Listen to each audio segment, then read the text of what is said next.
It's nice that they sent us a letter, but Time to call the Farragut Beer Board for March 12, 2020 to order. First item of business is approval of minutes. move to approve. Second. All in favor, say aye. Aye.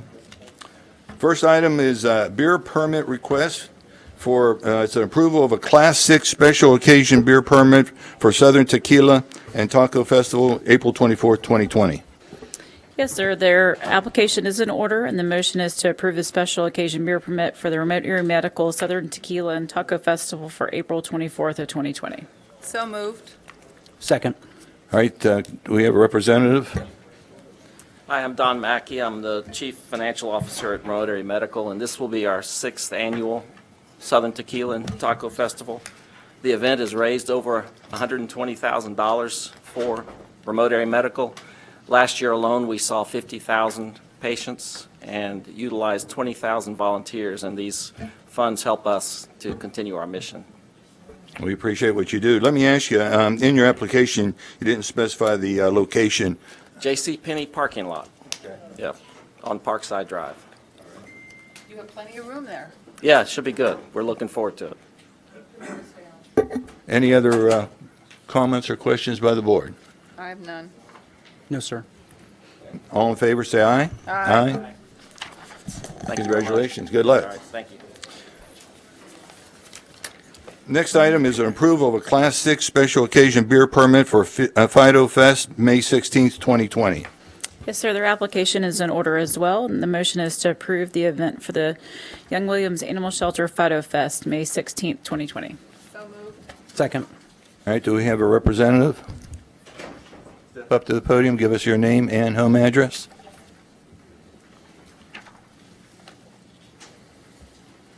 Hi, my name is Ashley Slimp, and my home address is 9041 Strawflower Drive, Knoxville, 37922. Okay. You want to tell us a little bit about this year's event? Absolutely. This is our 4th annual Fido Fest event benefiting Young Williams. We have a variety of local vendors come out. It's a great time, a couple of food trucks. It's a really great way to celebrate their mission of finding a home for every pet, and we're really enthusiastic about it. And this year is going to be similar to the last few years. We're really excited again to bring this event together and to enjoy it.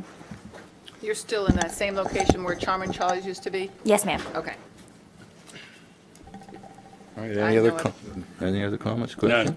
All right, all in favor, say aye. Aye. Opposed? Again, congratulations. Thank you. Good luck to you. If there's no further business for the beer board, we are now adjourned.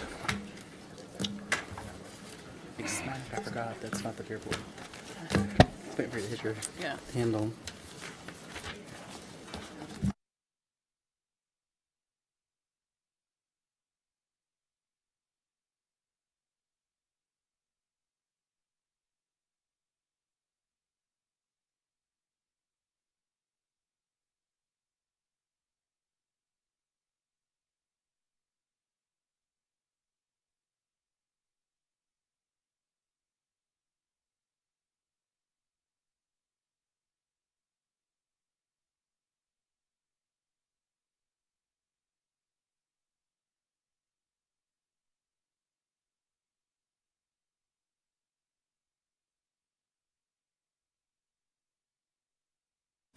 This is an invitation to go to the Farragut High School okay. graduation. They could have saved a stamp. They could have. Well,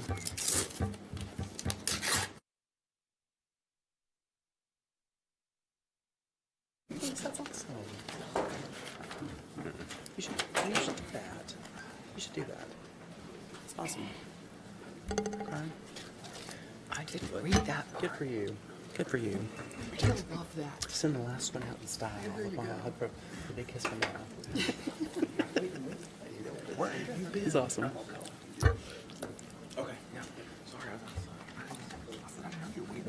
No, we're not. We did beer board. Are you sore from dancing? How you doing?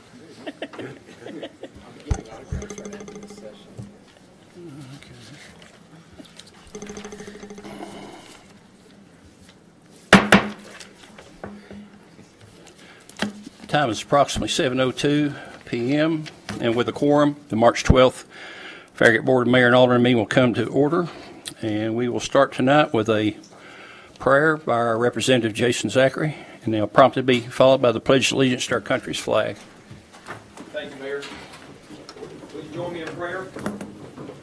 Father God, we love you. Thank you for loving us. Thank you for today, Lord. God, thank you for each and every day you give us, Lord. Every day is different. Every day is unique. You give us a purpose and a plan. We're thankful for that, Lord. I pray for this meeting, Lord. I just pray for great information to be shared. Thank you for the passion of our community. Thank you for those who are just so passionate about all aspects of our community, Lord. Thank you for the board, the mayor, David Smoke, all those who serve our community so well. God, just grant us wisdom as we have the opportunity to serve, as we have conversations, Lord. I pray that they're beneficial tonight. Thank you for loving us. In your name, amen. Amen. Amen.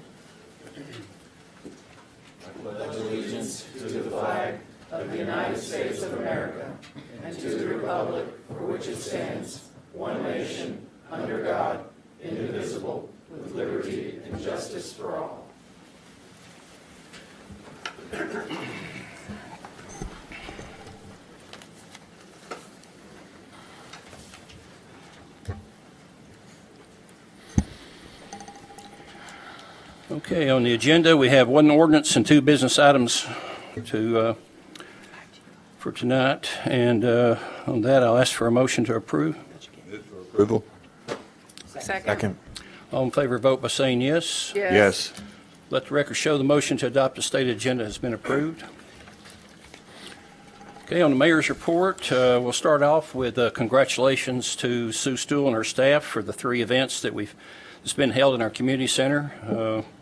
The Arts and Beautification Committee hosted a photography show competition that brought out over 150 entries from our local artists.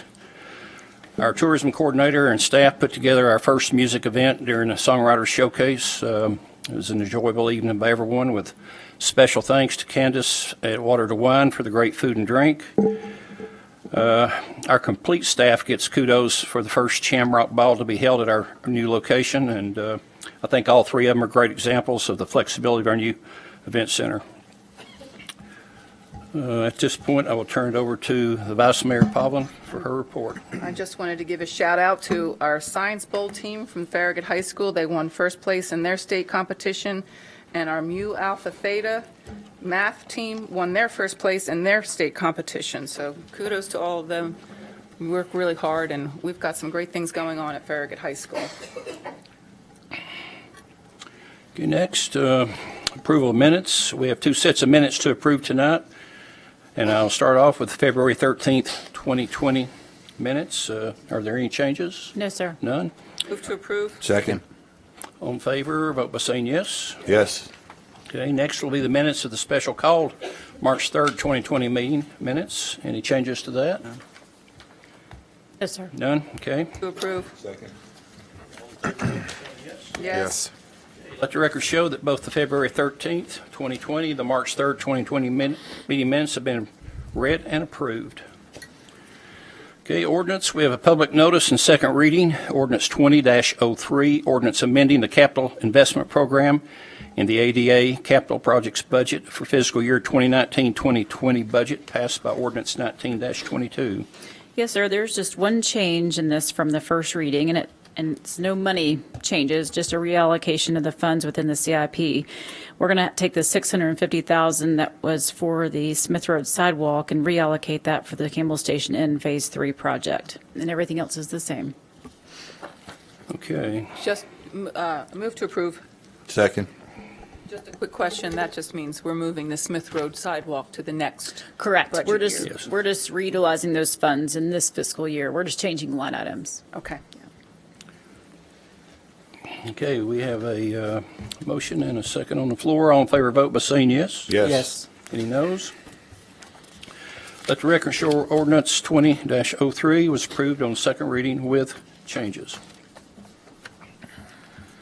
Okay, next we'll have business items, which we have 2. Approval of contract 2020-08, McPhee Park Phase 3. Yes, as you said, this is contract 2020-08, McPhee Park Phase 3. You'll recall from our workshop session in February that this project is split up into a base bid and 4 alternates. The idea of that was each of the first three alternates build on top of the base bid, more or less to give the board a chance to decide just how much project you want to build based on the bids that are received. Now, we received only one bid on January 28th. That was from Merit Construction. Let me go through what each one of these portions of the bid include. The base bid includes mass grading and construction of the Great Lawn, restroom facility, portion of the parking, roadway, and basic infrastructure. Merit's base bid amount was $6,020,000 even.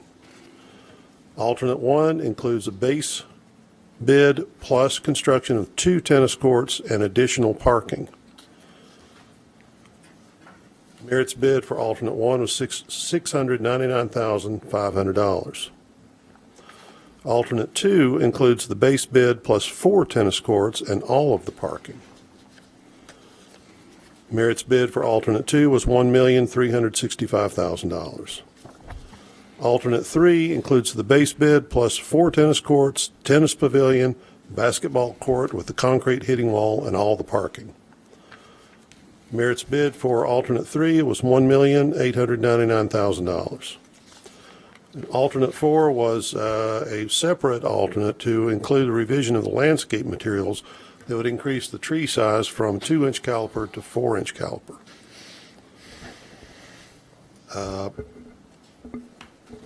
Considering this bid, staff recommends that you keep in mind that it's typically a good idea to maintain a 5 to 7% buffer for change orders.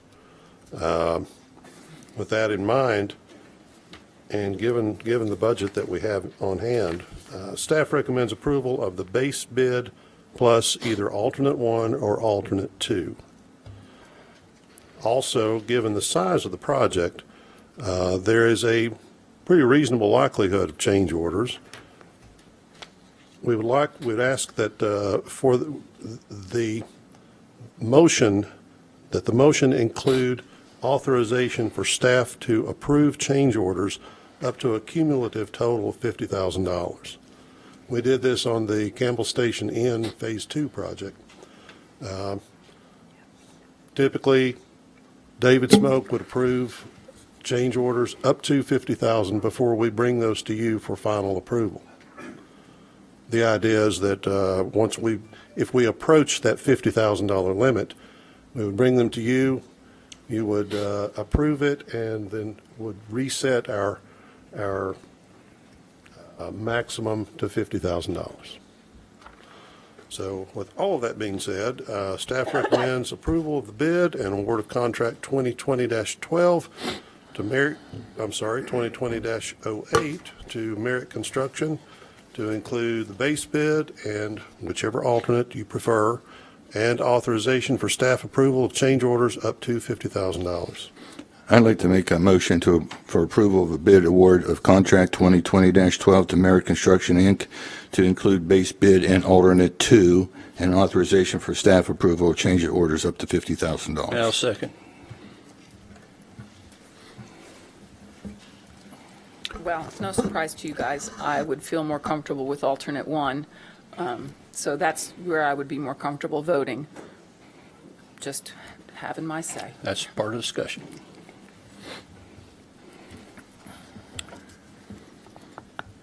Scott? Hang on, I'm doing my math. I too would be more comfortable with alternate one, but I'm okay with the alternate that has been proposed. Okay, does everybody understand the what kind of change orders that we typically run into on a project this size? We see a lot, do you think, on a project this size? Personally, I think where we're going to see anything is probably the grading. It's such a large grading project, depending on what they get into in the ground. that's where we're going to find out really quickly whether or not we need all that contingency or not. Okay. With the buildings and everything else, we shouldn't see that much, I don't think, change orders in those areas. May I ask this? If you're approaching 50,000, obviously you're going to come to us when it gets to that point. If you haven't gotten to that point, can we get like an update? I don't want to say quarterly because that seems oppressive, but maybe every 4 months, maybe. We can give you monthly updates on anything that comes through. Yeah, That's monthly would a be change better. order. Okay. That's no problem at all. But that would not necessarily at our meeting, but would be something that was sent to us, or would it be a monthly update? We could give you monthly emails, monthly updates in our meetings, however the board Okay. wants to get those. And our goal would be once, if there's a small change order, let's say it's $1,000 and we just need to do it to move the project along, that's the goal. Yeah. Yep. If we have a very large change order that's pretty substantial that we need your input on, we're going to bring it to you to Okay. get your input. Okay. Drew? Yeah, I approve the base bid. Well, let me say, where I'm at is, I like the base bid +2 with the understanding that we will go for a change order to complete out, to quote, a basketball court inside the parking where the third bid or the alternate 3 is. But we should be able to do that for a whole lot less than a $1.9 million, which is asinine. So with the understanding that we go for a change order that has to be approved before the next step is taken, I'm good with the base bid plus alternate 2. But in my view, this is a crucial part of this park that needs to go in this phase. I have to agree with what Alderman Burnett has said. I'm having an awful lot of requests for those basketball courts. Okay. And Mayor, I also have 3 speakers tonight for this item. Sure. The first one is George Ellis.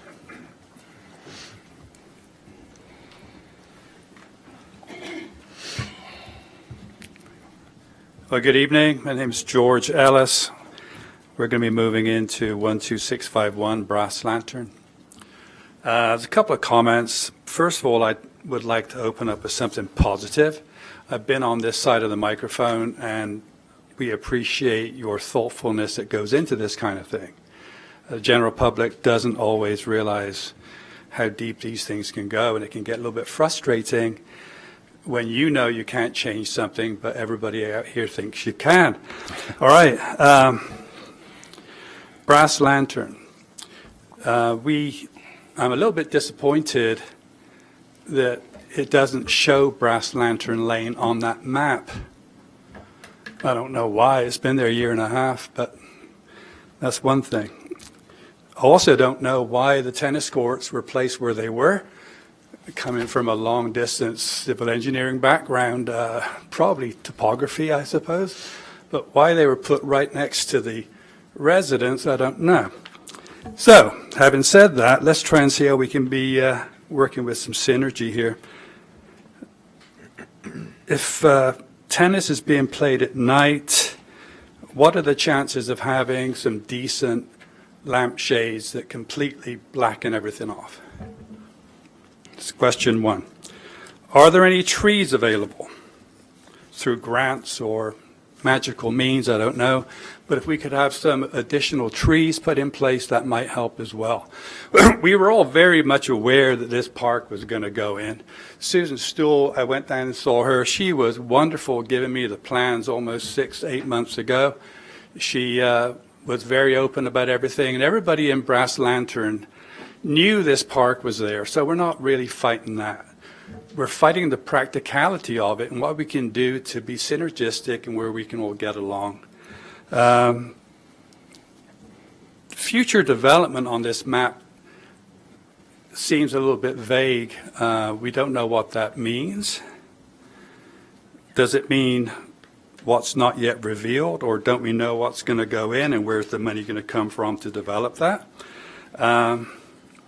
And as a last point, even though my wife and I do live, well, we will be living in Brass Lantern, I'm not going to stand here and speak on behalf of everybody. That's on their volition to come up and do that, and I'm sure a couple of them will. Having said that, Mr. Mayor, Alderman, thank you very much. Bye-bye. Thank you. Our second speaker is Madonna Martin.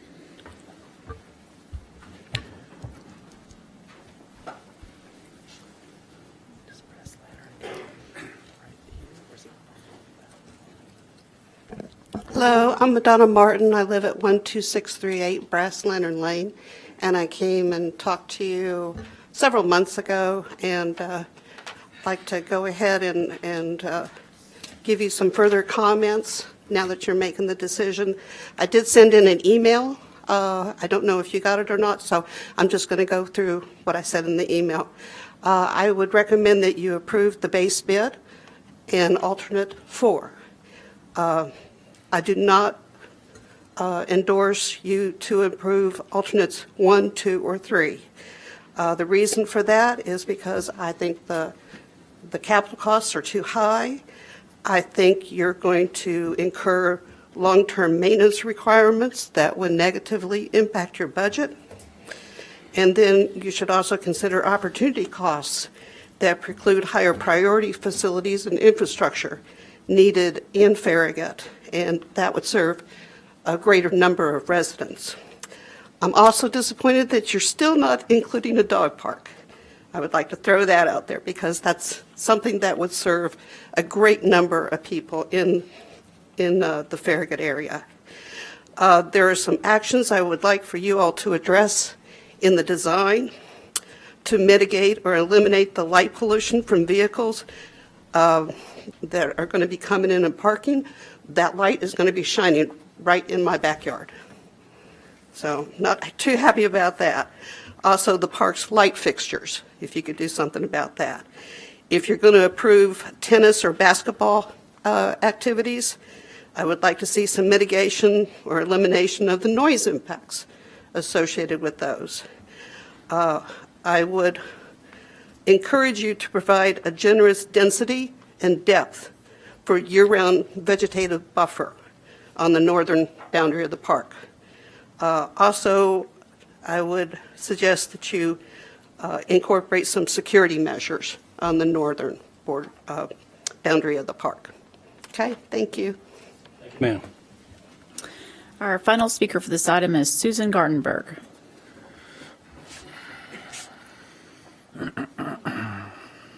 Good evening. Susan Gartenberg, 12662 Brass Lantern Lane.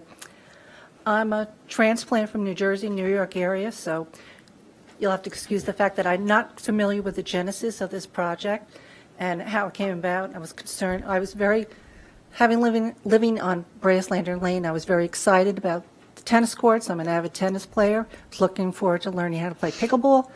But when I looked at the topography and I was concerned, especially the past couple of months with all the rain, I'm concerned about the drainage. We have a tremendous amount of drainage at the end of the road.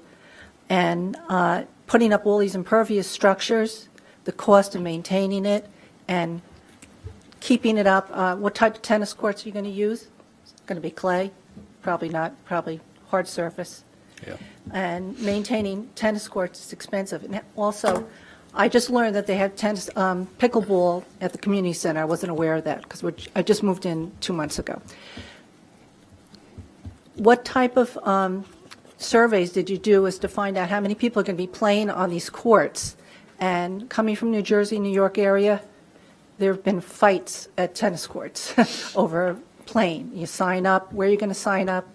You know, if you're going to play in the evening, if you signed up at the municipal center, how are you going to know? Is it going to be locked? And how is it concerned, is the upgrades on that? My concern, like my neighbors, are light pollution and noise. Also, if you considered having just moved in, a tremendous amount of housing development, more people are going to be moving in, there's going to be more need for schools and more finances for all that. Has that all been taken into consideration? And what are the long-term plans for the school needs in respect to that? Thank you. Thank you. Was that our last? Yes, sir. I'd like to make a few comments about some of the questions that were raised. First of all, I've been working on this park for 9 years. Master plan was developed back in 1980, no, I'm sorry, 2000. that old. No, not that far. I get my decades About it mixed for up that too, long. Ron. It's okay. It was 2011. And since then, we outgrew a lot of the things that were needed, and so we came up with another master plan, which we improved on some of the things, and that was just a few years ago. There is going to be a dog park. We couldn't do everything at once, so we only had so much money. We had to do the infrastructure first. We're going to cut a road in. We're going to do the utilities and a lot of grading and so forth. One of the things we're going to have in the back part of the park is disc golf. It's going to be a wooded area, and it's frisbee golf to some of you, disc golf will be back there. We're going to have additional playground area. We're going to have more gazebos, and plan was originally to have an amphitheater back in the back part for weddings and so forth, but that has been tabled for the time being. So the point is, there's an awful lot we want to do with this park. It will be truly a community park. One reason I have pushed hard for the tennis courts is because the town of the high school, the Farragut High School, has a tennis team. My son, 25 years ago, played on the high school tennis team, and they had no courts to practice on or play on. They had to go to the West Side YMCA to play their matches. Now the Farragut's playing their practicing and playing their games up in the Halls area. The tennis team needs 6 courts. We had originally planned to put 8 tennis courts in here, but because of budget, we've cut it back to 4 for the time being. Hopefully, sometime in the near future, we'll get those other 2 courts so our high school can play their matches here in the town of Farragut. There is so much demand. We've done a lot of surveys. I mean, we've done survey after survey. A lot of people want to play pickleball. So these tennis courts, the 4 we put in, will be lined for pickleball as well as tennis. And we're going to find a way to share the time, because tennis players are going to want to play tennis, pickleball is going to want to play pickleball, and somehow we got to work that out. Someone said something about lights. When we put lights in, the lights are going to shine down. I don't think you're going to have lights diffusing up into the community, the brass lantern property. Is there anything you can tell? I mean, I know Mark's not here, but as far as our lights that we use, I don't know the terminology here. They're called cutoff lights. Cutoff and light. so we'll have cutoff lights that the light, if you look at the park, yes, you'd be able to see the lights, but you won't be able to see the fixture. It's going to shine down on the facility itself. But then one of the other concerns that was brought up is when the cars enter in. And so if I'm thinking about this correctly, when they pull in this way and Brass Lantern is actually up here, there's a pretty good drop off, because we were looking at the retaining wall potentially behind it. So no lights will be shining into a house because there's such a rise in elevation. At one time, these tennis courts were going to be closer to Brass Lantern, but as Alderman Burnett said, there was supposed to be a 40-foot retaining wall. We have actually moved the road closer to the current road. We have moved the road away from Brass Lantern, and we have moved the tennis courts further away from Brass Lantern. Okay? We didn't want this huge wall there. So we've made a lot of adjustments, and it's taken a number of years to get to this point, but we've tried to think of all the issues that have come up, and I think we've probably taken care of most of the issues you're bringing to our attention today. Okay, anything else? Okay. Looks like we have a motion with a second on the floor, and we've had sufficient comments and discussion. So I guess what we need next will be a roll call vote. Alderman Pinchuk. Yes. Alderman Poplin. No. Alderman Burnett. Yes. Alderman Meyer. Yes. Mayor Williams. Okay, let the record show contract 2008 has been approved 4-1. Okay, approval of right-of-way purchase of Lot 2 and 4 from Andover Homeowners Association for the Smith Road Sidewalk Project. Darrell? Yes, this next item is approval of the acquisition of easements from the Andover Place Subdivision Homeowners Association's open space along Smith Road. You can see on this map, the intent of this Smith Road sidewalk project is to construct pedestrian facilities between Everett Road and Andover Boulevard.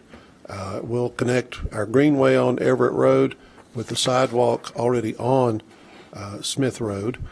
Our original intent was to try to put as much of this on that open space. You see that it's about a 100-foot wide band between Smith Road and the back of the residential lots in Andover. It's actually two parcels that are split by one residential lot that fronts on Smith Road. I'm not sure why that wasn't included in the original subdivision, but it wasn't.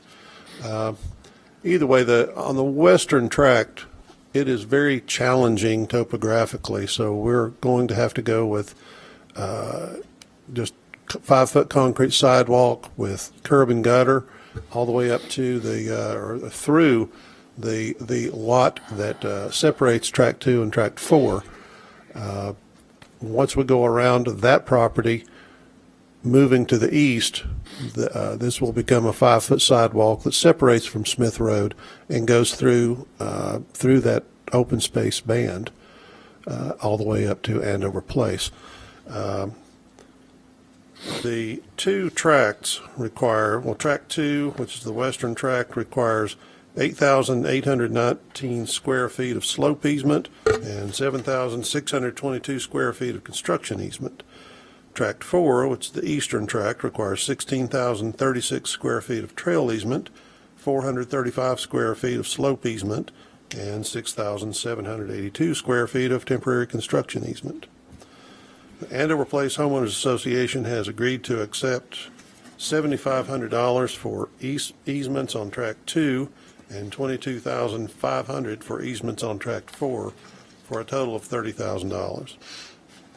Staff recommends approval of payment of $30,000 to Andover Place Homeowners Association for easements to construct the Smith Road sidewalk project. Move to approve. Second. Discussion. On that west end, how close is that sidewalk to Smith Road? I believe we have a 3-foot grass strip between the back of curb and the sidewalk. So from the edge of pavement to the edge of sidewalk would be 5.5 feet. There's not a curb on that side currently, correct? That's correct. Yeah. And that's what it is on Everett Road, too. That was about our minimum before we changed our subdivision regulations, so. Okay. We didn't want to get into their detention basin was part of it. That was a Okay. big concern of the neighborhood, and that we not interfere with that or make it improve its condition. Yeah. Because they get a lot of drainage Yeah, through the there. drainage is a big.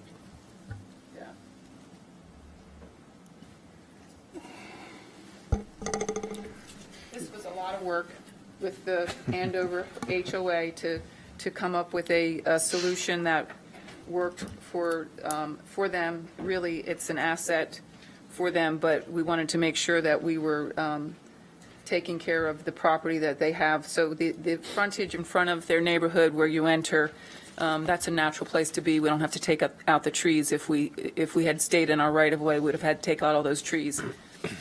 So this uses that natural land. They'll be able to replant. We'll be planting some trees. They'll be able to plant some trees and really make it a really very beautiful pedestrian facility throughout there. And I know a lot of people that I've talked to in Fox Run are looking forward to having that connection. A lot of people I talk to in Andover are looking forward to being able to connect out that way, because right now all they can do is head out towards Grigsby Chapel. So it's a much-needed sidewalk, and I think it's going to work out very well for the Andover community. Well, as always, we always try to, every year, try to include these types of missing links to fix them and connect, and we're hopefully be able to continue that in the future. Or how many hours did you spend negotiating this? It went over a few, actually, I think it took over a year, because we kind of let it lie, and then it came up, and we were just going to work in the right-of-way, and they came back that day and said, hey, can we work through this? So there was more of a going back and forth, and and I kind of had to get a little snippy, but we finally got happens. there. You got snippy? Can you Imagine that. So, on behalf of all the North Ward residents, I would like to thank the Vice Mayor for her hard work and dedication. I know the folks in the audience don't realize that this sidewalk maybe doesn't look like a lot to y'all, but she spent an exorbitant amount of time working with the HOA, and this sidewalk, to me, is just another symbol of how residents and the Board of Mayor and Aldermen and the town staff can work together to make something finally happen. So thank you, Vice Mayor, on behalf of the residents of the North Ward. I appreciate you saying that. Okay, any more discussion? Okay, we have a motion with a second on the floor with adequate discussion, and we'll now ask for a roll call vote. Alderman Poplin. Yes. Alderman Burnett. Yes. Alderman Meyer. Yes. Alderman Pinchuk. Yes. Mayor Williams. Yes. Let the record show that the right-of-way purchase of Lot 2 and 4 from Andover Homeowners Association to Smith Road Sidewalk Project has been approved, 5-0. Congratulations. Okay, next will be something kind of unusual. It's going to be the town administrator's report, but it will also include Representative Zachary. Representative Zachary has been working diligently with the town of Farragut over the last several weeks in trying to help us with some small cell legislation. House Bill 2150. I know the Board of Mayor and Aldermen recently passed a resolution in support of that bill, and we were able to come to Nashville last week and work with Representative Zachary in talking to the carriers about some potential help in that regard. So with that, I'm going to turn things over to Representative Zachary, let you give everybody an update, and then I can fill in anything that you need me to. You want to come to the microphone, or you just want to stand up front? Okay. Yeah, I've been sitting, I literally just got back, so I've been sitting for 2 hours. Okay. Well, first, thank you for the opportunity to be in front of you to talk about 5G, everybody's favorite topic here in West Knoxville. Let me first say, before I get into my comments, I want to thank the mayor, thank the board, and thank David Smoke. You guys have no idea the communication we have had over the last 6 weeks or so. I'm going to go back to when this issue, Kathy and Carol brought this issue to my attention regarding AT&T outside of our neighborhood about 6 or 7 months ago. But you guys have no idea how they have worked on your behalf. David and I have texted and called. They called each other weekly for the last 6 or 7 weeks. And just to brag on him a little bit, the negotiations I'm going to tell you about with AT&T and Verizon, he was absolutely fantastic. He's everything I'm not. He's steady, he's detail-oriented, he's smart, and he was able to kind of walk through the process with AT&T, walking through the legislation, walking through the statute, and making sure we had the correct path charted as we were looking for solutions. So I'm just a small part of this, but these guys have done most of the work. So, I mean, big deal for these guys that they serve you like they do, because it's really been fantastic. Most of the work you guys don't even see. But related to 5G, so 6, 7, 8 months ago, Kathy and Carol came to me and said that AT&T was planning on putting a big old tower in the front of our neighborhood. And I didn't know anything about it. I called AT&T. They told me that was true. I told them they were not going to stick a tower in the front of our neighborhood, and they needed to move that closer to Turkey Creek. And they were willing to do that. AT&T, up until recently, AT&T has been very easy to work with. And so they moved that tower. And so I really didn't hear much about 5G other than just a little bit where Carol would walk by my house walking her dog and say, hey, let's talk about 5G. So I would just hear a little bit here and there. But maybe 7, 8, 9 weeks ago, and I'm terrible with time, so please don't hold me to that. It may have been even longer than that. It was brought to my attention that Verizon was going to be Verizon now, not AT&T. Verizon was going to be making a big push into our community and making a big push into the residential part of our community. As you probably know, Verizon and AT&T, they're throwing up towers. They've got small cell sites around the community now. The big difference is this was going to go into our residential areas. And so we began the conversations. I engaged Verizon, had them come into my office at the Capitol. We began to have conversations about the steps they were taking. I looped AT&T in a little bit, and AT&T simply said, we want to be good neighbors. We're not coming into your community right now, so you don't even have to talk to us. So all my conversations up until recently have been with Verizon. So fast forward, you guys have had multiple meetings. You had hundreds of people in this room. Verizon got up, couldn't answer your questions. That just created more of a fire. And we kind of found ourselves in the position where we really felt like we had to stop it. And so last week or 2 weeks ago? Last week. Last Wednesday. Time flies. So it was last week, I had legislation drafted in preparing for this. David and your town attorney, Tom Hill, worked tirelessly on helping me draft legislation that we needed to protect the community. We sat back at that table. Drew was here, Louise, I think, the mayor. We had a bunch of people back at that table. We literally had the FCC statute out, and we had the state law out. So we passed the state law a couple of years ago, providing the wireless companies with the ability to be utilities and the way they were regulated. Having no idea, passed 93-1. We had no idea, or had no way to foresee what 5G would look like, and the fact that they were going to have to put these blasted 25-foot cell towers in our neighborhoods to cover 9, 10, 15 homes. We had no way to know that, no way to foresee that. So we passed the legislation in August, I believe it was in August of that year. The FCC then issues a rule which says you cannot prohibit the wireless companies at all. You can't prohibit anything that they do. And so it really put us in a tough position in terms of communities for how we're able to respond to this. Because we have to understand that the FCC statute that came out says we can't prohibit. So all we can do is try to put them in a box and just try to pump the brakes as much as we can. Fortunately, Farragut is a unique community in that we've got the Planning Commission, which I won't get into all that. So we had the legislation drafted. My role as your state rep in Nashville is first my priorities to the district, second is to Knox County, third is to the state. And so this legislation was really specific to Farragut based on the Planning Commission, but it had application to Knox County and it had application statewide. And the way we use legislation is obviously you pass legislation to create law, but we also use legislation to create conversations, to create leverage, and to begin negotiations. The only thing I have there of power and leverage is my vote. The only thing I have of power and leverage is my pushing legislation and getting my colleagues to vote on legislation that I may present. That's my only power up there. But it's obviously, it wields a pretty big stick because it has such a broad effect and has impact on our state and the direction of our state. So we had that legislation drafted. The second I put that bill on notice, everybody got worked up. AT&T got worked up. The president of AT&T began to involve herself in the conversation. Verizon came to my office. They asked me not to run the legislation, and I told them we're moving forward. We're pushing forward with the legislation. You know what needs to be done, and so we're going to push it forward. Through all that, we began, and David was involved in this as well, we pulled a LCUB in because Verizon, one of the issues is Verizon has been telling us we can't co-locate on towers. We can't co-locate with LCUB. LCUB won't work with us. We've been trying for 2 years. Well, when you talk to the team at LCUB, they approved the contract, I forget when they told me, some point late last year, and Verizon has had it, and it's just not been willing to sign it. So I pulled LCUB and Verizon together. They have worked to the point of negotiation that any day now, LCUB should have that signed contract back, and so that way Verizon and AT&T, Verizon will be able to co-locate on all LCUB poles versus dropping anything new in. So that's kind of going on as we're working through this legislation. So we get to, how long do I have? As long as you need. Oh, Lord, don't tell me that. No. All right, 45 minutes.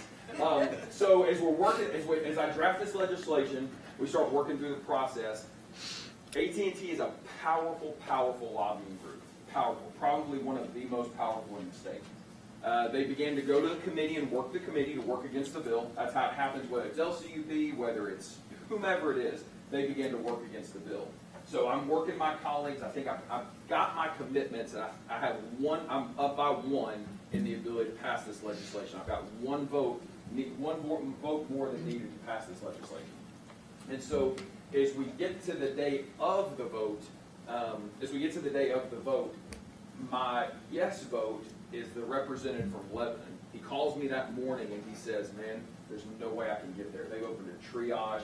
I've got to be in here in my community. I can't come." And so then I had a problem because that would have made it a tie vote. A tie vote is like a failing vote that the bill won't pass. So I engaged the speaker. I called Speaker Sexton. Fortunately, Speaker Sexton is from Farragut, went to Farragut through 8th grade, knows our community well. His parents still live out here, so I'm talking to a guy who knows the community, loves the community. His parents are out here, so he wants to make sure he takes care of us. And I said, I got a problem, and I got to have your help. This was the last day the committee was supposed to meet. So it was either pass it or we were done. And I said, I beg you to call the chairman of the committee and ask him to keep it open one more week because I have to roll the bill. I can't run it this week because I simply don't have the votes to pass it. He said, I got it. He said, we'll have him roll it a week, but he said, here's what I'm going to ask you to do. He said, I'm going to ask you to negotiate with these guys. AT&T had come to me last night. This is the speaker talking. They came to me last night and said they're ready to negotiate, which is all we were wanting to begin with, because it's going to be really tough to pass the legislation. So he talked to the chairman. He said, I'll give you another week. Do what you got to do. Yell, scream, gnash teeth, get up in front of that committee, whatever you got to do. Roll the bill a week, and then we'll negotiate. So I did. I presented the bill. Some of you have seen that. I got up and just everything that I knew, I pitched. I even said that there were 11 towers up, which ended up being inaccurate. Some of you have seen that. So I just kept running. There's 11 towers up in our communities, wood poles, blah, blah, blah, blah, blah. Firmly believing the 11 poles were up because Verizon had shown me pictures of the poles already up in the community. Well, they were computer generated. I had no idea the poles weren't up. I'd actually seen the pictures of the poles. So I go through my whole thing. AT&T and Verizon come up to rebut everything I said. I text David and Chuck, who was there, and I said, guys, like, what am I missing? And they were like, yeah, those were computer-generated pictures. So I was like, okay, I got to correct that. So AT&T did their thing and spun it the best way they could. I got up and corrected myself in front of the committee and presented a few more minutes. We took a full committee. We took an hour and a half. David spoke on Farragut's behalf and was able just to methodically walk through the various points of their argument, laid out the case really well. We talked about the legislation, how it really was specific to Farragut, and then I asked to roll the bill.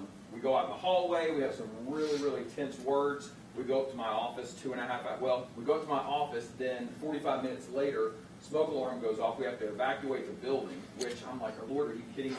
We're 45 minutes into this, and now this is going to bust up the negotiations. We get downstairs. They say, hey, let's finish. We go on a couch behind the stairs. We finish it 2.5 hours later, whatever it was. We've got some commitments from AT&T.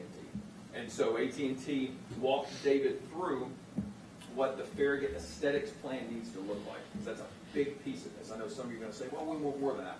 I got it, but we had to take back every ounce of ground we can. Every ounce of ground we could. And so that starts with the aesthetics piece. Because the aesthetics piece, they told David that your aesthetics plan is kind of all over the ordinance. It's got to be in one place, and it's got to be A, B, C, D, E.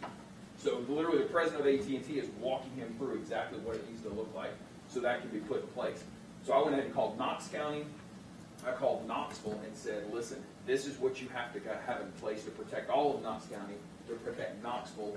David, after we get through this, I'm sure he'd be glad to help you. And so they're going to connect so that way we can make sure the entire community has the same path moving forward. So the aesthetics piece was a big, big part of it.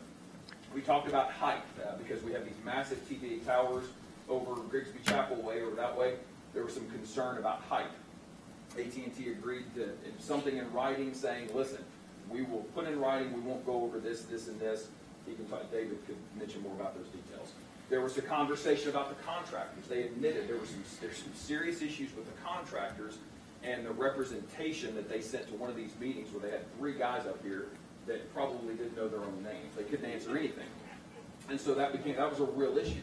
So we've got a TASER report coming out, and I could go really deep in the weeds with this, but I'm not. We've got a TASER report coming out at the end of the year, which is basically an intergovernmental oversight agency.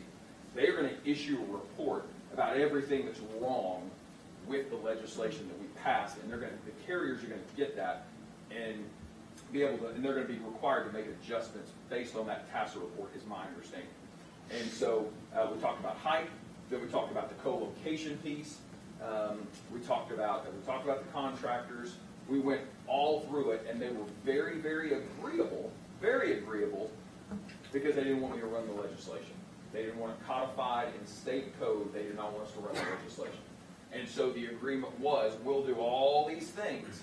Oh, the TASER, the last piece. The TASER, in the TASER report, that is where there's going to be some information about frequency and some of I know we've got those health concerns.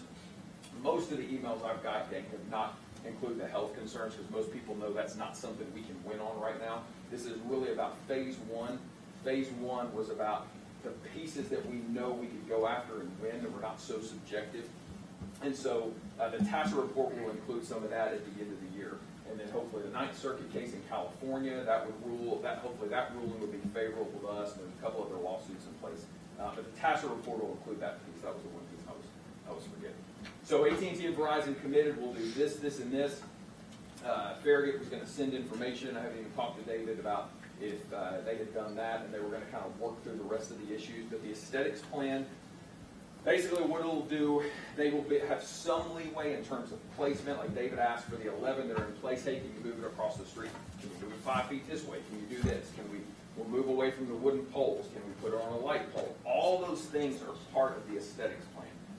The one thing we just have to understand, because of this FCC rule, and I talked to Congressman Burchett about this, he is very aware of this, that FCC rule keeps us from prohibiting them in placing. There's nothing we can do. We can scream, yell, we can sit here and talk for 7 hours, but there's nothing we can do to prohibit those from being placed. But what I will tell you is that they are on notice. They are on notice, I promise you. And if I were in your position, I'd be a little cynical with that too. But they are on notice, and they're going to be very, very careful. I have since talked to Verizon because they're in our building all the time. I've talked to them numerous times. They have pumped the brakes, period. They have put a pause on the whole thing for now because they know how the community is, how upset the community is. And Verizon has the market share in this community. They know that. This is not like KUB or LCUB that we have to do business with them. Doing business with Verizon is a choice. They understand that. They're a for-profit company, and she said that they are very aware of how upset the community is at them for what has been done. And so I'm talking to Verizon. I've talked to Verizon a couple times since then. They are committed to working with us. They literally told David that the board can tell him no. They can tell him no, and we would have to work through what no looks like. So that's a summary, a quick summary of like 6 or 7 weeks. I have talked to Laura, Mike, talked to Kevin, was at the Capitol the other day. So many of you that are already in this room I've talked to already. John, you sent me an email. There's so many in the room that I've already talked to about this, and so some of this I know for some of you guys is really redundant. But this is just phase one. I mean, this by no means is the battle over. I mean, this is phase one, and there's additional steps that we'll have to take. And the reality is, and people have asked, well, what if they don't keep their word?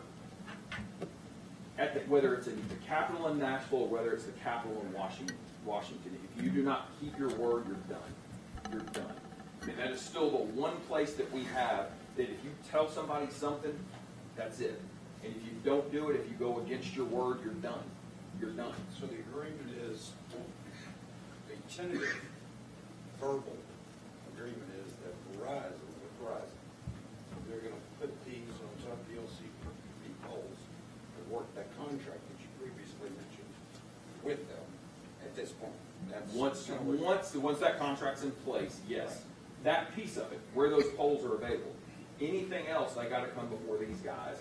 And once we have the aesthetics plan in place and a couple other things, these guys will have the ability. Well, when you say these poles are available, they're all up and down this area,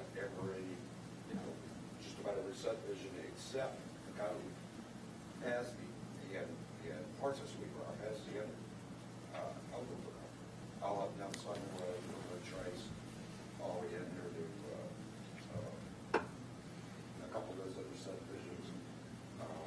And there are some for sure, but most of the Farragut communities now do not have poles, and that's part of the ordinance back to the 1980s. You probably speak to that better than me.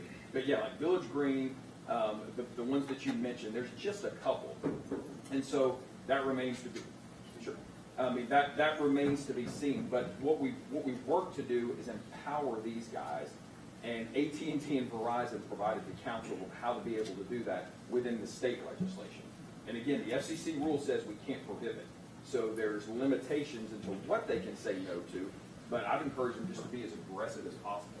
Just be aggressive as possible. Yes, ma'am. Quick questions. Point of order. I'm confused about what we're allowing here. I had understood we could talk at the citizens forum we're now talking to have the administrators. We need an orderly way to handle this. Yeah, let's do this, just, because otherwise I'm going to have to go back and forth with these guys. If you got a question, because otherwise it's getting completely out of control. You just give me a signal, I'll come to you, and we'll just work your way through anything else. If I got to stay in here 2 hours, Can we ask our questions? Yeah. I've got. Right now, we're in something that, like what I said, this is the administrator's report, and there will be questions for David and then after that, we will have citizens forum. Don't worry, it'll be there. Okay, so that's Yeah. what we're in. Yeah. So we can ask some questions right now. Okay, first off, TASA report. You say that's the end of the year. Do you mean the legislative session or the end of the? The calendar year. So December. I don't know exactly. I got it. I'm just curious. The end of this year. Because there are, 2020. so as a vice mayor and a planning commissioner, I see some problems with, like, their pole height. They say within 500 feet if there's an existing pole. Well, there's an existing pole outside of Fox Run. You get 500 feet, you're going to be in Fox Run. Fox Run has underground utilities. Now, I know as a planning commissioner now, I'm going to push back with the reasonably applicable standards, which will be my new line. I really appreciate, I will tell you this hearing was a godsend for me as a planning commissioner, not knowing what I could do or what I can't do. Now I know to just push as hard as possible. You tell me you can't be there, this is where we want you to be, you prove it. So I feel like I am emboldened and empowered to push back, whereas before I didn't know where my options were. So I appreciate, I think it's very sad that it took us have all the time we had to take to put an amendment together looking at the FCC rule, which I really appreciate you guys did, because I think at the end of the day, that's where we need to push closer to that anyway. If it's good for the FCC, it should be good for the state of Tennessee. But it gave me more insight to understand what I can do, and the opportunity to have more conversations with people who are very knowledgeable in this, the entire industry.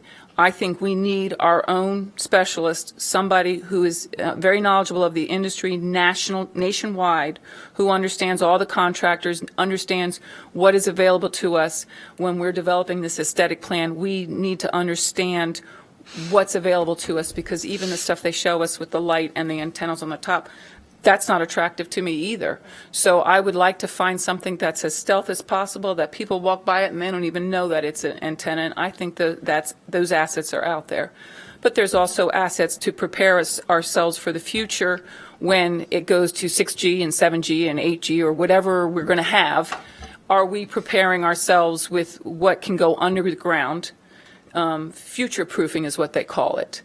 This is something that I was not aware of until today, that we should be requiring that of these contractors. You're going to future-proof, you're going to put this in so that we're not digging up every time a new generation comes through. So I appreciate you telling me about this TASA report. I'm wondering if there's something where we could put together a memo of some of our concerns to send to TASA, just through our experience. They may have seen them already, but I don't know if it would be helpful, because you don't really understand what the issues are until you start to try to implement this law. And TASR may be looking at it from a perspective where they haven't had to actually implement it. And it gives you a whole new perspective when you're trying to read law and say, well, what the heck does that mean? Right. And where you need clarity, and maybe where they've gone a little too far and FCC requires only this, and they've taken more power away from us than they should. So those are the only 2 points. I will say, just because I have to, because I took... Just keep going until you're done. No, I took notes, and there was my favorite line that you said at 1547, just a wooden pole with a bunch of crap hanging off the top. That was, I'm like... Yeah. That is Okay, key. let me wait before, because I'm making notes here. So if we can submit questions or suggestions to Tasser, is that? Our notes, Can our I- own notes. Can I make a comment on that? I had a very long and good conversation with Tasser this week. Okay. They are doing the study currently. They are looking at all sorts of other states and what they do. They're looking at the FCC law, but they're also asking Tennessee cities that are dealing with implementation of small cell and 5G. They are asking us what our issues are. And all the issues that I brought up with him, he's hearing a lot of in Okay. other cities. So we're not alone in the issues that we're hearing. So I'm hoping and hopeful that their report that comes out in January, have to have it to the legislature by January of next year, will have a lot of those recommendations in there that would help us in the future trying to clarify and clean up this law that is in place right now. So the Tasser study will have to be done so that Jason and them will have it at the next session. Right, and then we can make decisions based on that. Okay. Yes. So, David and Representative Zachary, I'm trying to make sure I understand. So what was gained from your trip to Nashville in this conversation, in this committee? We basically got some folks who were being naughty to talk to each other and come up with an agreement, a verbal agreement. A path forward to protect our community. Well, and that sounds good. So, but specifically, what was? I'm trying to take notes. So, Verizon and LCUB are going to agree to co-locate on existing poles. I guess that was. Okay, so we got that. Once LCB Yep. has the agreement back from Verizon, which they had one Yep. sentence left to work through regarding renewals or price increases, is that right? Yep. And so once they have- I'm sorry, ma'am. I'm sorry. This is BOMA's time to ask questions. You'll be able to speak in a second. Oh, okay. Go ahead. So, the TASA report, has that been going on? Have they been doing this study for a while, or is this as a result of this meeting you all had? That's what Tasser's role is, to study. And so, yeah, Okay. their process has been studying this, I mean, since implementation. So they've been studying a law that was already passed by you and the rest of the legislatures. Legislative I individuals. believe Tasser only does it if we tell them to, so there had to be something within the legislation that required them to provide us with a study and feedback. Okay. And so I did not ask that, but my assumption is that within that legislation we passed, that was a part of it. So that way, I mean, we have. It was the correct. last, It was. Okay. part of that law. Because and there's many cases we have no idea the impact of something like that unless we have an in-depth study returned to us, and then we can make changes. Because no matter what it is, there's always unintended consequences, and so we have to know what those are. There's a lot of things that go to summer study. The So- growth policy plan is going to summer study. Right. So right now, I guess where we stand is that we have a couple of companies that are willing to listen to us, and we now, us being the town of Farragut, and we are able to push back a little bit and have a little bit more say in where the polls go. It'll I be, guess. yeah, and in terms of the aesthetics plan, Aesthetics. and yeah, the aesthetics plan, Okay. once that's in place, those requirements, according to Verizon and AT&T, once those are in place, they have to abide by those. But there's a certain way those have to be written under one ordinance, and right now we have that, but it's in multiple ordinances.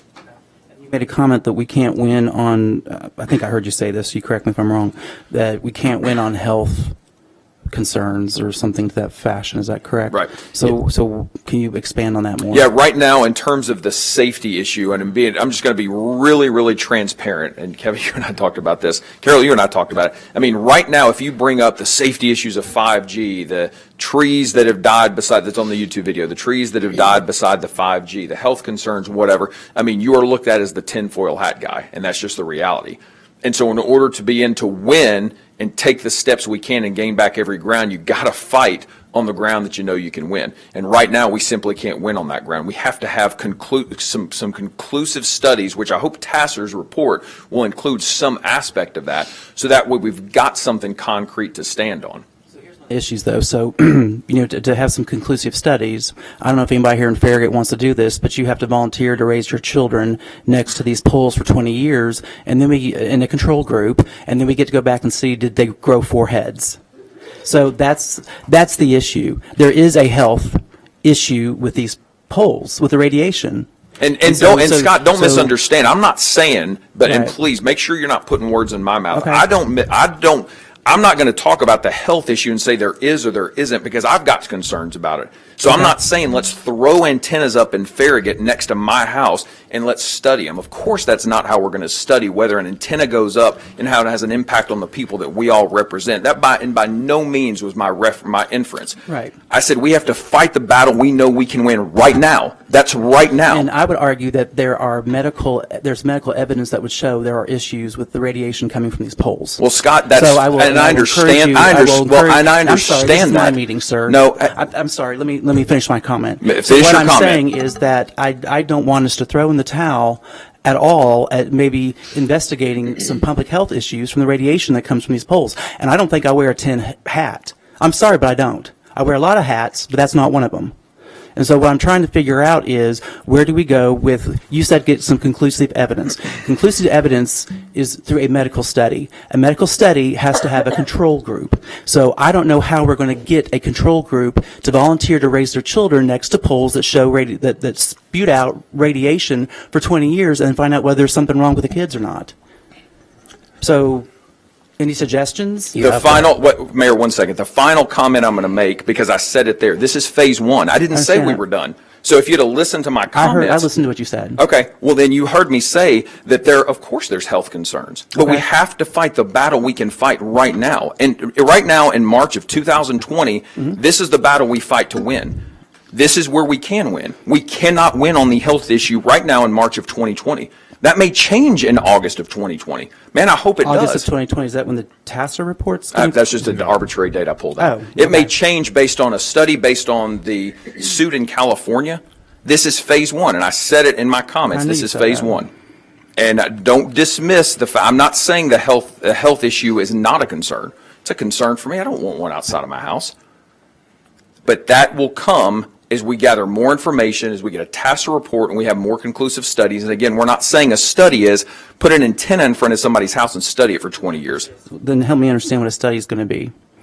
Help me understand, because I understand a medical study, because I've worked in healthcare for 29 years. So I got that. So if we're not going to do that, then what kind of study is going to be conducive, or give me an idea of what you're looking for as a state legislature. Specifically, what kind of study are you looking for to show there's medical issues with We this? have to have studies that either come from the OMB or the CDN. We have to have studies that. Okay. DC Or or which would be CDC's and those are medical the studies that we Okay. have to have. In terms of me doing a study, or in turn, TASER begins to pull that information, and that's provided to us. So that's up to them what studies they're able to get to determine what the health effects are.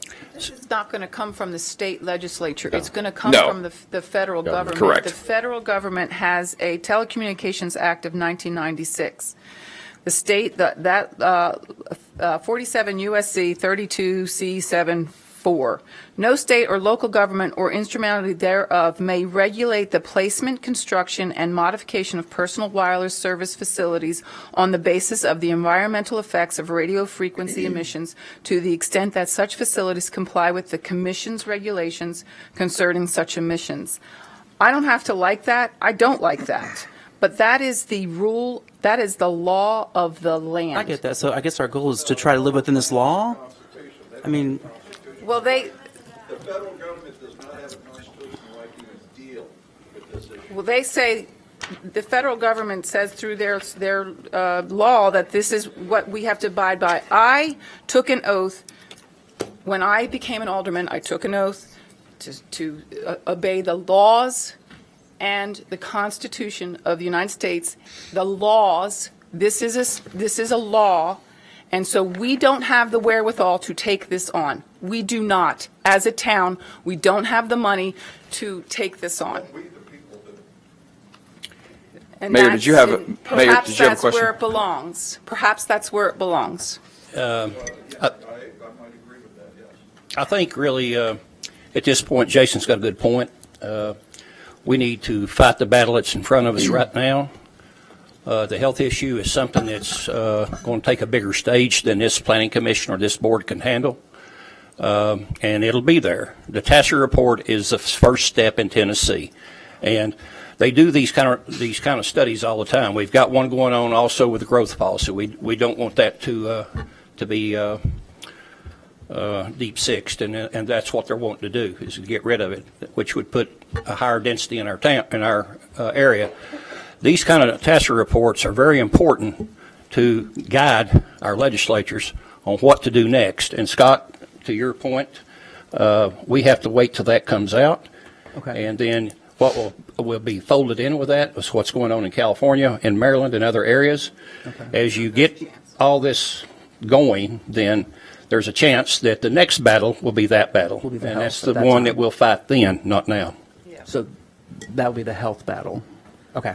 Well, it's being Or fought whatever. right now in federal court in the okay. Ninth Circuit.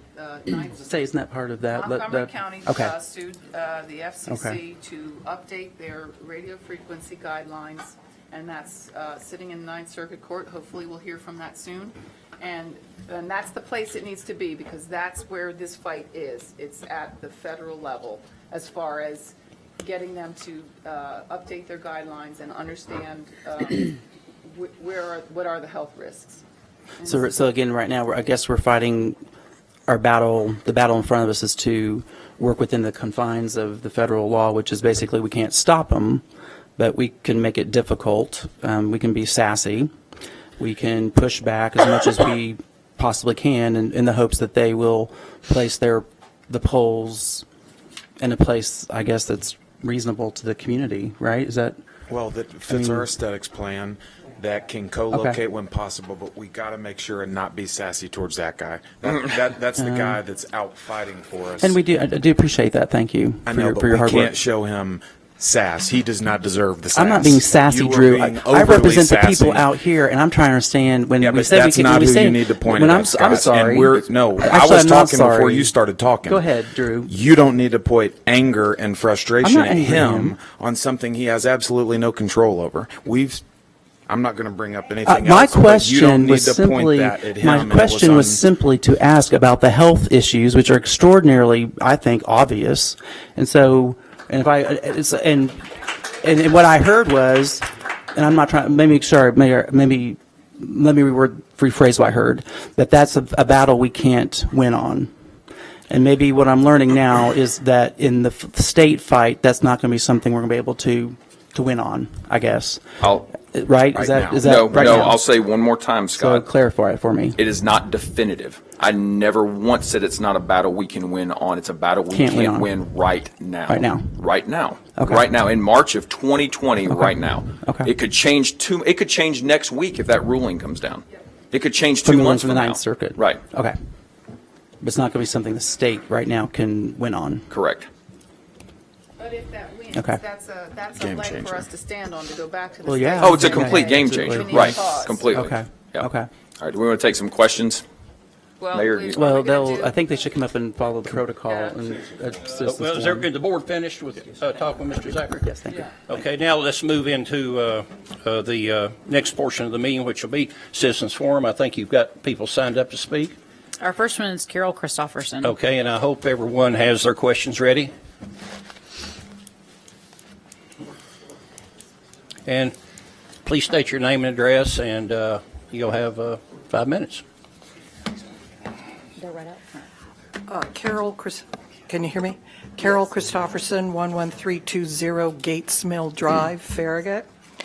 All of this is just fine and good. I notice all of my neighbors here are quite close, and I didn't intend to come back. I'd said my piece. But yesterday, my sister, who lives 6 houses down from me in Sweetbriar, received this tag along with several neighbors who I think are here down one edge of Sweetbriar that Maztec, who's kind of not on our nice person list at this point, is going to be putting in fiber optic cable along Gates Mill Drive. Now, they're not putting in optical cable just because they haven't got anything else to do. Sweetbriar does not have a single solitary pole above ground in our entire development. And every day, having come from Massachusetts, New Jersey, and California, I have lived in towns that didn't have any overhead wires from 30 years ago. And I come into Sweetbriar and there's not an overhead pole or light or wires. And we intend to keep it that way. We are not going to have 5G poles in our neighborhood. Now, you all can say, oh gosh, gee whiz, you can put lights on them. For 40 years, we have not wanted lights in our neighborhood. The pollution that has developed over the years, including from Turkey Creek, keep our neighborhood quite light. We don't need overhead lights.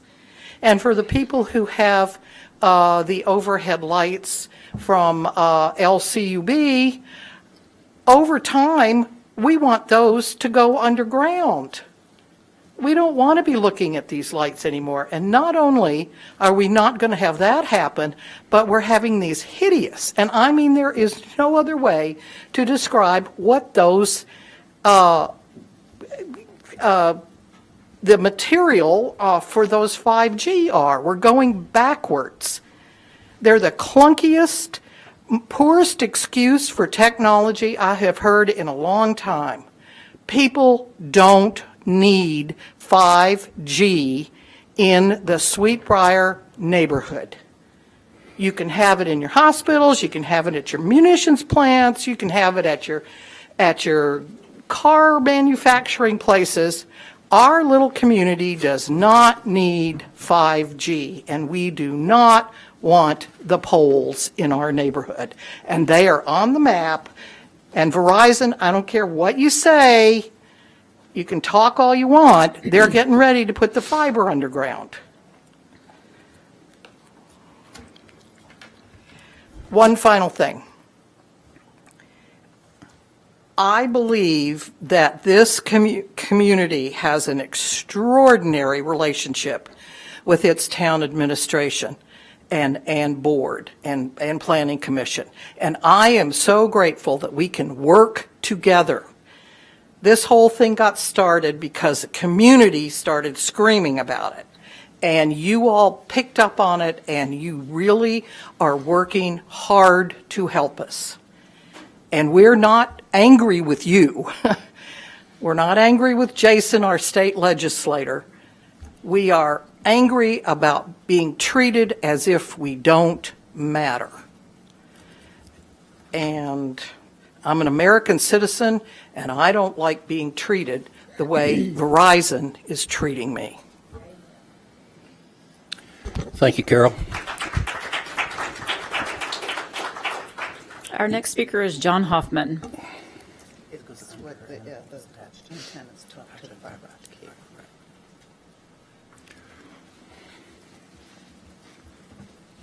Good evening. I'm John Hoffman, 11341 Gates Mill. I'll be brief. First of all, I want to thank Jason and David and everybody associated with the town for working really hard on this issue. It's tough. It's emotional. I'm pleased with the progress we've made. I want to share two comments. The first, over the course of the last 40 or so years, I've done a lot of negotiating. I've gotten good at recognizing bologna sandwiches. I've been served a few.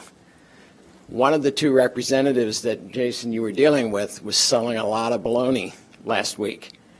I hope that you really do have her under control.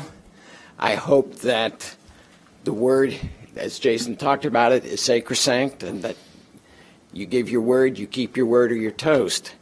Because I'm really nervous about one of those two representatives, the representative of Verizon. The second comment is regarding the health issue. I honestly have no idea whether it is or isn't a health issue. I'm a physicist, undergraduate physicist by training. I've worked in the medical device industry for a long time. There are lots of people out there who study this kind of stuff, whether they're health physicists, electrical and electronic engineers, radio frequency engineers, and all the rest. A fair number of studies have been published. I have yet to see a reputable one say that there is a health issue. I think there might be, but I really don't know. So if anybody's got a reputable study, please share it with us. So we're working from a basis of some facts, because that'll make it easier for Jason and all the rest to argue the point. Anyhow, thanks for what we've done so far. Please keep up the fight. And I definitely agree. Let's win the battles we can win and fight some more the next day. Thanks, guys. Thank you, John. Our next speaker is Laura Squires.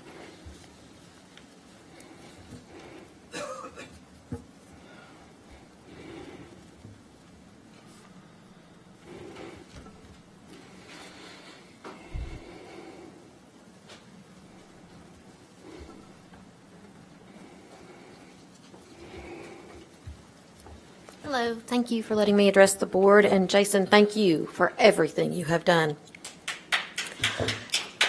Big thank you. Like Carol, and it sounds like maybe even more dramatically on my street, I live at 236 Woodland Trace Drive. Last night, we came home from work, and everybody has a door hanger on their front doorknob that we're about to be dug upon. I realized that this is due to the fiber optic that was approved in December, again, that we were not notified was set to feed the 5G antenna. So I have a couple of questions for you guys, because I need, pardon? Please list them as you go down, and then Questions? all of them. Yeah, just list them one after the other so we can write them down, please. Number one, Jason, the way I understand co-location to be defined, that means that AT&T or Verizon or Sprint or whoever comes next would place one antenna on one LCUB pole. Is that, when you all are discussing co-location, the definition you're using? Next question. May I get an answer? You will once we get all the Oh, questions. sure. Okay. Please. Well, that kind of leads to whether or not we need the other questions. Who among the people who participated in the discussion about co-location is an engineer? Who among the people who participated in the discussion about co-location is a radiation expert? Does a piece of legislation have to be passed to go before TASER, and by withdrawing Bill 2150, did we lose our opportunity for review by TASER? Slow down. I can't write that quick. I'm trying to stay under my 5 minutes, Mayor. And then those are my questions. Could we address those, and will that take off of my time? Yes. Yes, that will take off of my time. Yes, just for the record. So define co-location. Who is an engineer that approves co-location? Now, Who's who is it in this discussion is an engineer? Who among the co-location discussion is a radiation expert? Okay. Next situation. We discussed this as a solution and the correct path. It is not a solution. It is not the correct path. I did listen to the hearing with Jason. Again, so proud of him there. If I believe correctly, Mandy Town said something to the effect that and again, you said that holding them to their word is their bond. That's all we've got in politics. She said something to the effect of, if there's a neighborhood that has signs all throughout it, we don't want to be there. That's bad for business. And I presume you probably have her cell phone number. So I'd like for you to make a picture of this sign and describe to her how many are in your neighborhood and my neighborhood, and challenge her with it and say, they don't want you there. Okay, so this is throughout all the neighborhoods, guys. Additionally, I paid at my own expense to have signs made that say where these are going to be deployed. I've requested multiple times this board do it, and you all, for multiple reasons, said you didn't feel that you should. So I have paid for those. This is what the sign will look like. Copies of these are available in the back of the room, and this is the phone number you can call and actually get a human being, sometimes, at Verizon, and they may or may not assign you a caseworker. So these are back there. If anybody really wants to get a hold of the corporate office of Verizon, that is there. As I understand it right now, they're on a pause. I'd like more details about that pause before we leave this meeting tonight, and when they do have permission to dig in our yards. But my biggest issue is to understand the co-location and the definition you all are using of co-location. If this board and this town has agreed to say that we're going to require AT&T and Verizon to place multiple antenna on single sites, if they dig a new pole, you're going to say they have to all be on the same pole. That is unacceptable. That is not in the federal guidelines. That is not in the state guidelines. And you would be subjecting to the nearest house the highest dose of radiation. My belief is, if we're all going to experience the benefits of 5G, and please detect the sarcasm there, that we should all also experience the radiation emitted by the towers. And lastly, I did present to Knox County School Board last night, and Alderman Meyer, I think you're going to like this. Oh, because I'm sad right now. Go ahead. I propose that we approach Verizon as a town and be the first 5G research site for the long-term impact on adolescents and children of having towers deployed around our schools. And it almost makes me cry that we're going to do this and that we don't have any data. So if you want to, I'll give you this. You might be able to read it aloud because I'm going to run out of time. But the proposal for a concept longitudinal study to be termed the Farragut 5G Safety Study. Thank you. Thank you. Thank you all very much, but my biggest goal, please define for me co-location and how you define that. Okay. And Jason, for you to make a picture and send this to Mandy Town and hold her to her word. Mayor, would you like me to tackle some of those? Please.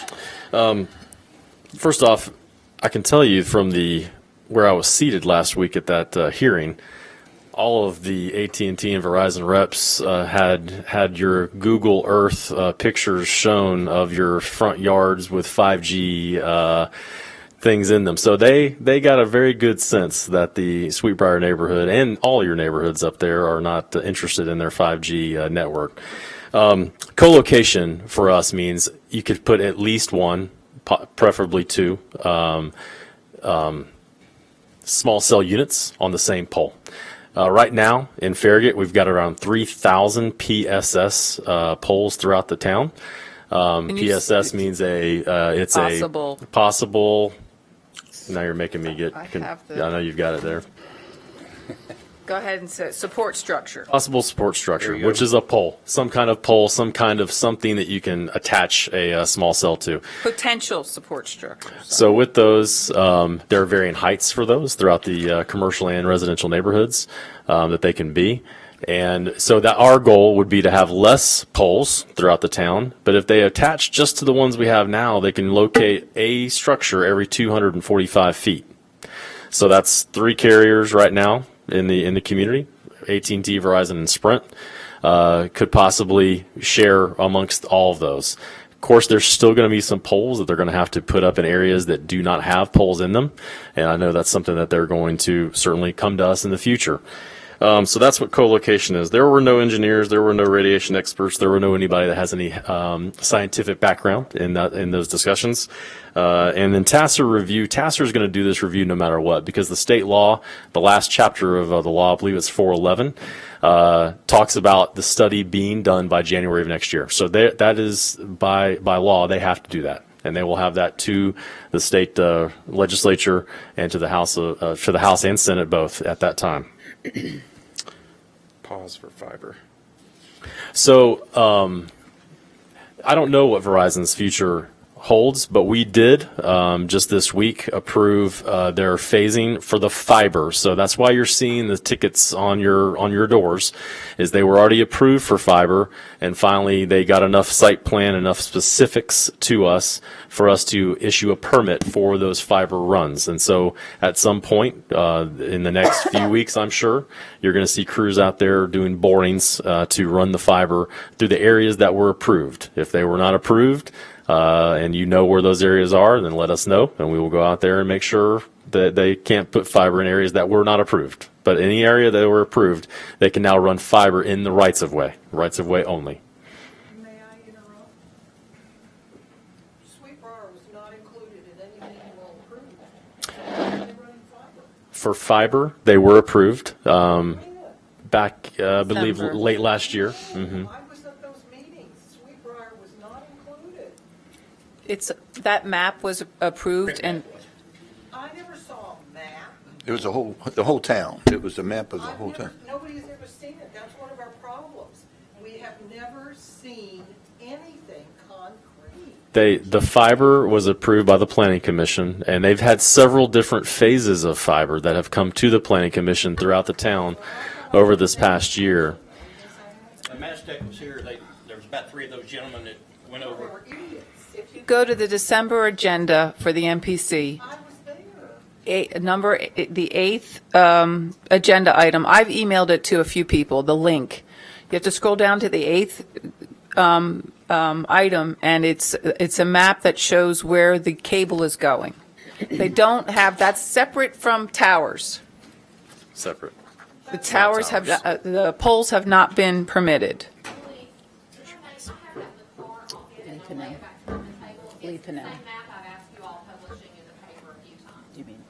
Well, it's a big map. I'd imagine it would take up to publish it where you could see it, see everything, would be like the entire page sideways because it's long ways.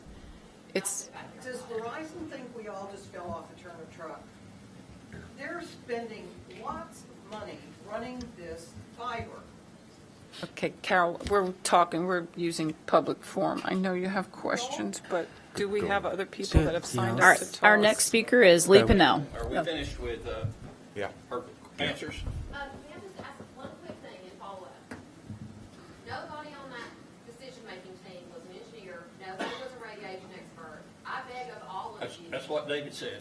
Withdraw the proposal to put more than one antenna in a single location. You may be running a risk for those families who are near that, of getting near the radiation emission. We simply don't know that answer. We can.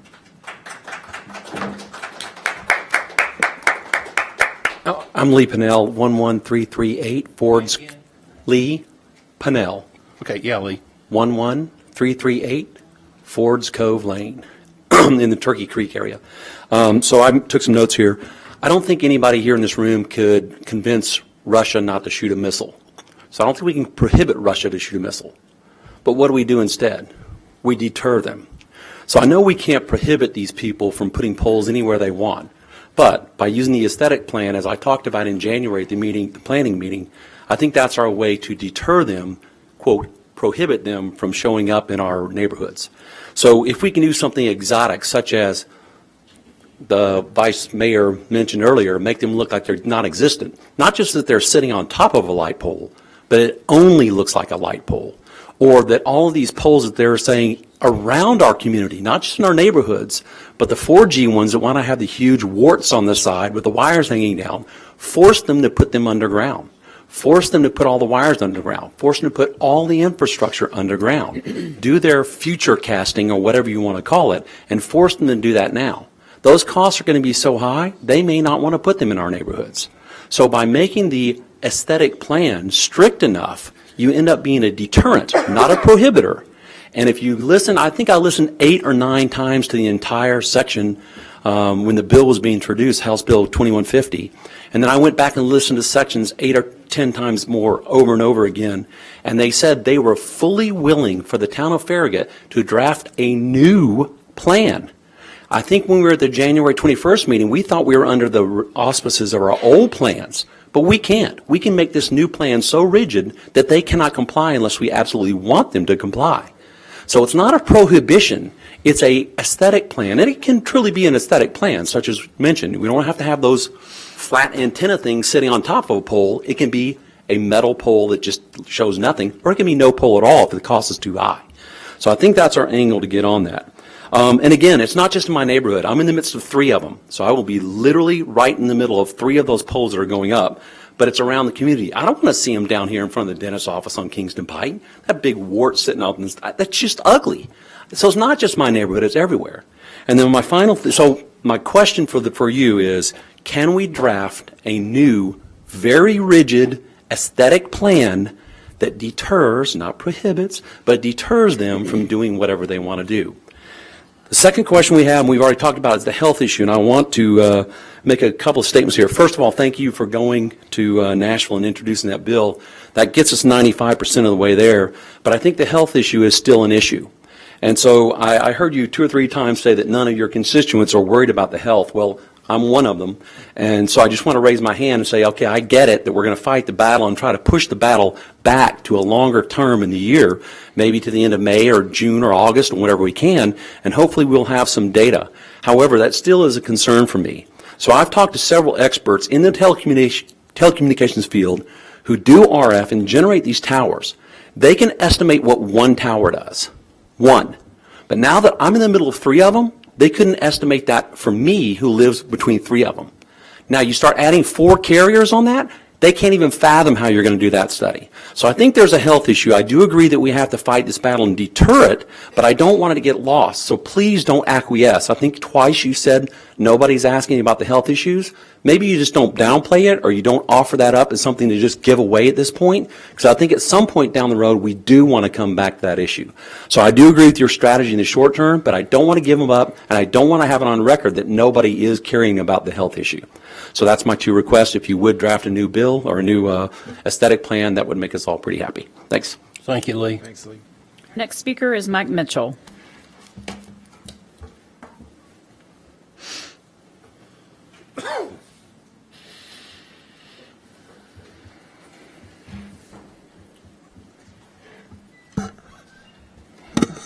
I'm Mike Mitchell. I live in the Brixworth community, and first I'd like to thank the mayor, the alderman, town administrator David Smoke, and especially Jason Zachary. Phase 1 has been accomplished. Thank you very much. It was crucial. It was done perfectly. Now, where do we go from here? I want to share with you some things you may not know. I did not know this as of last week. If you will go to YouTube and look at Trojan 5G, you will find an hour and 30-minute documentary. It is the definitive documentary on 5G. I won't summarize the whole thing. I want to tell you the one part that shocked me. Ajit Pai is the chairman of the Federal Communications Commission. In this video, he had a skit. It was a comedy bit about how he became the chairman of the Federal Communications Commission. I think if you saw that, you would understand the great context of where we are and the battle before us. Ajit Pai, before he went to work for the Federal Communications Commission, was the associate counsel of Verizon. And in this skit, he laughs at all of us because the FCC is controlled by the cellular industry. Phase 1, we did what we had to do. We worked within the constraints of the rules. There are other things that we can do. Laura brought up a very important point. I have 4 decades of experience in this. You have to understand, if we're not careful with co-location, we may harm people. We'll at least harm their property value. Across the world, real estate studies show that if you are very close to one of these antennas, your property will decline between 10 to 20%. Well, I want to say something that Jason said in Nashville. Jason's in the same industry I'm in. He said, I'm not against 5G. Neither am I. If you want to put one on that big tower on Virtue Road, that's perfectly fine. That's 1/3 of a mile from my home as the crow flies. That's not going to hurt me. You put one 15 to 30 feet from where I sleep, that's not acceptable. That will cost me a lot of money on my value of my home, but it threatens my family. My mother died.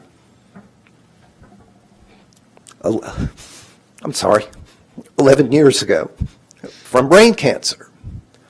You don't want to go out that way. The medical issue is crucial. But we're playing a game of chess, and we're playing against an opponent that has rigged the game.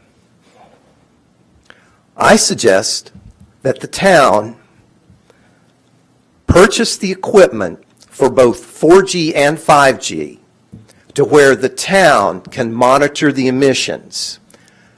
On a quarterly basis, establish baselines. This way, if co-location comes, we can make sure that no family is harmed by emissions that exceed federal standards. The town could do this. This follows into really what Lee said and what Jason's and David's idea of the aesthetics are. This is a chess match. I think our first move was brilliant, and I thank you. But if you've ever If you've ever seen anybody with brain cancer,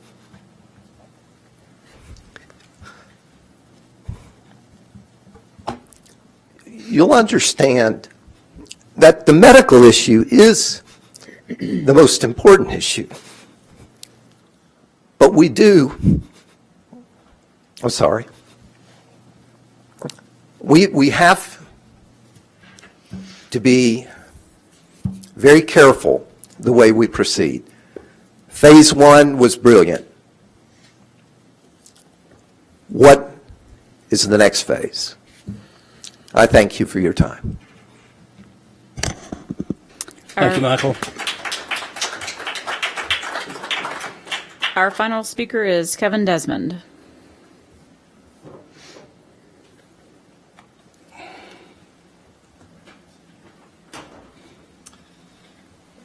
My name is Kevin Desmond. I reside at 2428 Caravel Lane, which is not in the city limits of Farragut. What was your address again? 2428 Caravel Lane. It's in Channel Point subdivision off of Shoto Road. Okay, thank you.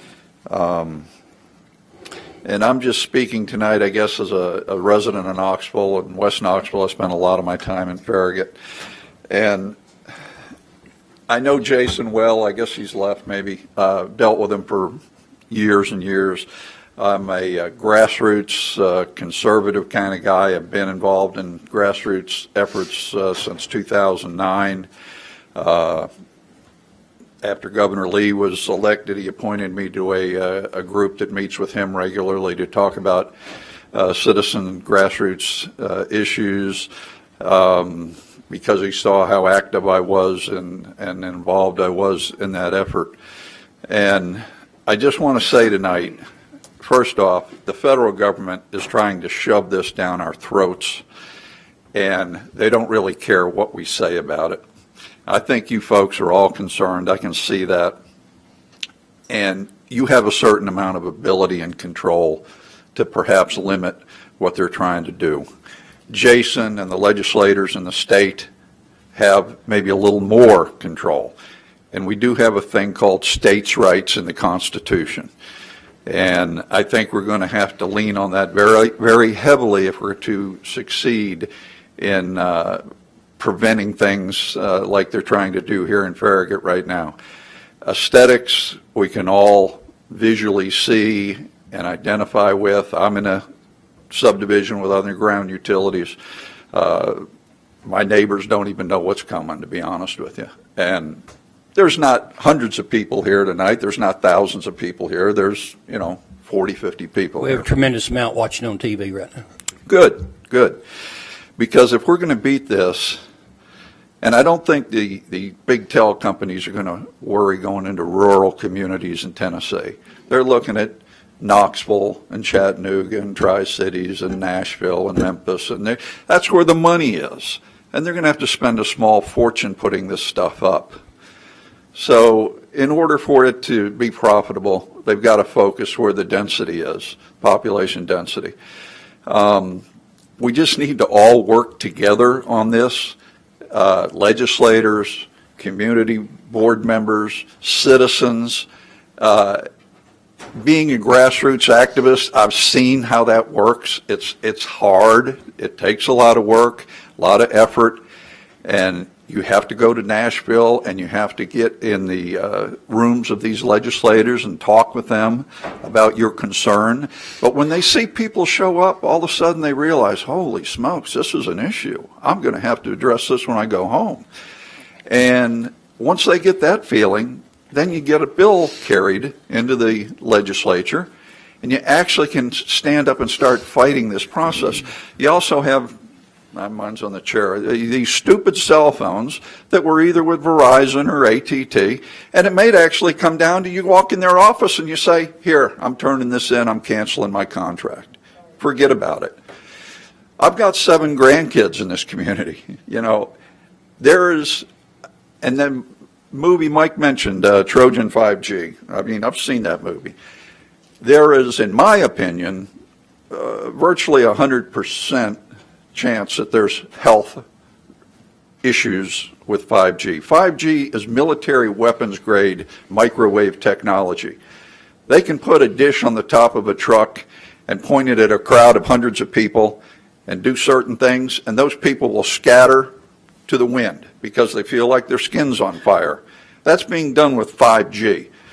So they know how to do it, and I think over the long term, we're going to suffer. It might be 10 years, it might be 20 years, and we're not going to know why we came down with cancer or whatever else it might bring on. But I think that's really what we're looking at. And you all have kids and grandkids in this community. You don't want that to happen.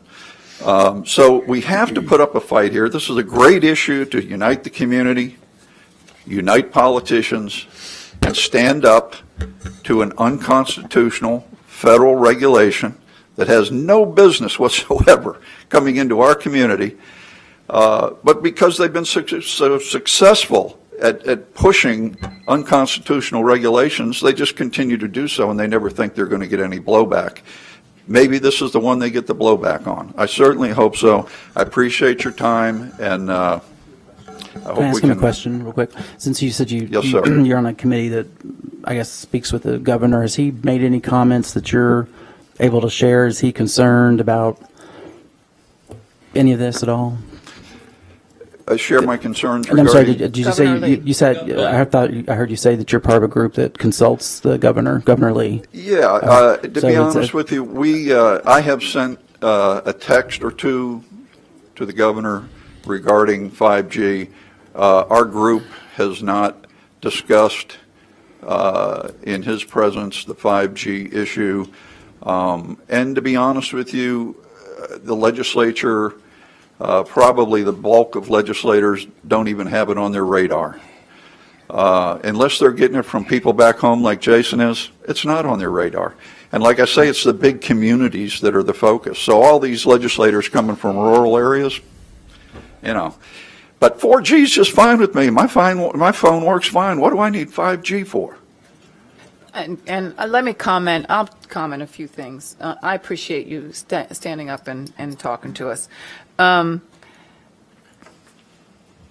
appreciate what Mr. Mitchell said about our ability to monitor the emissions. That is something that I think we need to look into. I think we need to understand there is an opportunity to require them to remove, what is it, abandoned or inoperable or whatever poles. And so we need to understand and have an independent analysis of how that's accomplished. I don't know if we need an annual report of how they're being used or if they're being used, or and how do we monitor emissions.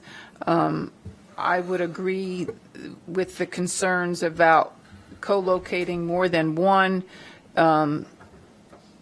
simply because we don't know. And Are they approved to co-locate? well, when I talk about co-locate, I'm talking about, I don't want another pole in Right. these subdivisions that already have poles. I'd like to see them required to co-locate with an Right. LCUB pole. Now, I know Oh, they okay. can. I got you. That's what I mean. Different, So yeah. one, and I'm assuming, but you can't really assume with all this, that just because that's Verizon's map, another coverage map would be different, so they would co-locate on another pole. But it's, the concern comes in the neighborhoods when you start putting them in the light poles. There is an opportunity to co-locate in those light poles. I think Laura's concern is she'd rather see more poles than to have co-location centered on one pole, because whoever gets the luck of the draw on that one Has the density. has the density of Of what's coming radiation. out of it. So that makes sense to me, because we simply don't know. And I should have this question in front of the FCC right now. Nothing I'll read. you need to say it at the poll. Yeah. I mean, at the microphone, so the people. Not the poll.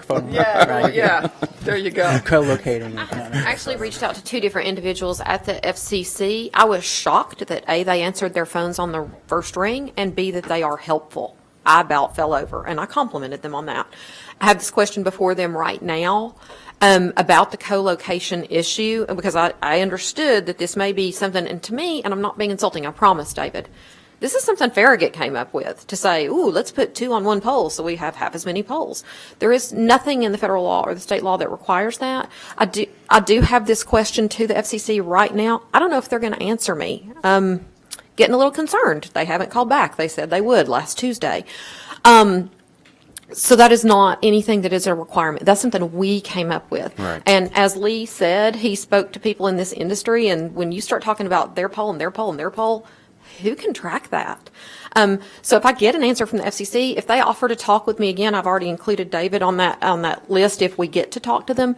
But this co-location thing of putting multiple on one place, that is something we came up with, and that is something that I may be able to bear and deal with Verizon, but Verizon and AT&T on the same pole, and then who's to say they'll agree to that? When you've got 3,000 poles and you say the word co-location, if LCUB's using it for electricity, then can they use that pole to put one of their sites on instead of sticking another pole in somebody's front yard, like what the lady in the back there was talking about? I totally get that, Mayor. Okay. But like in Sweetbriar, where there are no poles and we want to mount one pole, and then do we want to mount 2 or 3 different carriers on that pole? What have we done to the emissions? And I don't think anybody knows that. So that's my main concern right now. That's part of our not knowing Yeah. what we don't know. But here's the thing, what frustrates me in the law, and I don't know if the FCC addresses this. I know the state law tells us we can't require spacing. And I would like for us to be able to have some distance abilities. Does the FCC address that at all in their rule? Distance from what? Distance from each other. You cannot regulate based on the distance from one pole to another. That is very clear in the FCC regulations. So we used to have in our ordinance that you could regulate that.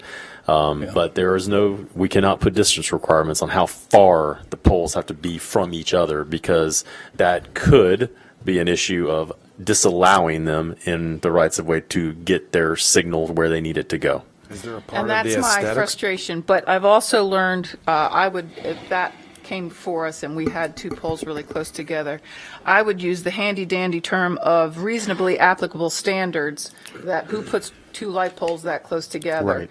and try to push back on that as much as possible. So that was the one great line that came out of that entire, I wrote that down, reasonably applicable standards. I like that line. Okay, we have one more speaker. Okay, Okay. thank you. It would also be aesthetically undesirable to have 4 poles in my front yard, 1 for each carrier. I would Right. agree with that. Our next speaker is Jerry Guthrie. So while he's coming up, can I just ask a question of clarity? So can each carrier theoretically have their own pole? So each one is created is treated like its own utility, Yes. basically? Okay. Yeah, each one's a separate utility. Although they are now utilities. My name is Jerry Guthrie. I'm a retired civil engineer, and I live in Village Green at 11745 Weather Vane Drive. Did some research. There's 5 nodes that they're going to locate out here on Kingston Pike. And to do that, they have to have the state of Tennessee approval. Verizon has not got that approval yet from TDOT. I called the supervisor of the Eastern Regional. He's here in Knoxville. And he told me that no applications had been received by TDOT for those 5 nodes. Mr. Guthrie, are you talking about the recent 11 polls that we approved? Yes, that's correct. They purposefully took them out of TDOT's right-of-way. They are in Farragut's right-of-way. They pulled them enough off of Kingston Pike to be in Farragut's right-of-way, not TDOT's, because they don't want to have to co-locate, and they don't have to. TDOT is a little bit more. They've got to be within the right-of-way. I think the rules and regulations for TDOT state they've got to be within that right-of-way. So That's a state highway. State, And they're pulled it out of that right-of-way. Okay, you Yeah. pulled it out, okay. Yeah, that's what I Okay. Also, about the health issue, I agree with the people talking tonight and talking about the health issue. We need to take that into consideration. We don't need politicians to make 5G small towers look aesthetically nice. We need officials of the state of Tennessee and the federal government to protect the rights of the citizens of the United States and to protect our health. We need our health protected. Citizens will be radiated by harmful 5G electromagnetic waves without our consent. Politicians should put the health and well-being of citizens above all else. Thank you. I'm going to add one last thing to why this is a conversation before the state legislature, because the town of Farragut is the one municipality in the entire state of Tennessee that has their utilities on their planning commission agenda. That surprised Verizon. They could not believe that that's what we do. We have been doing that since day one, mostly because my understanding is when we were first founded, we did not have staff to review the utilities. They had to come to the Planning Commission because we didn't have the staff and they just stayed there. It is our right within the state law. So what is happening is fiber's coming in and like, cool, new fiber's coming in. We've got fiber laid all the time for new cable, whatever cable's doing, and it's not until a pole is put up in their front yard that they realize that this is, and sometimes they don't even realize that it's 5G in their front yard, and by that time, it's done. The deal's done. So that's why this conversation is here, and I think a part of us are kind of struggling to get the word out to the rest of.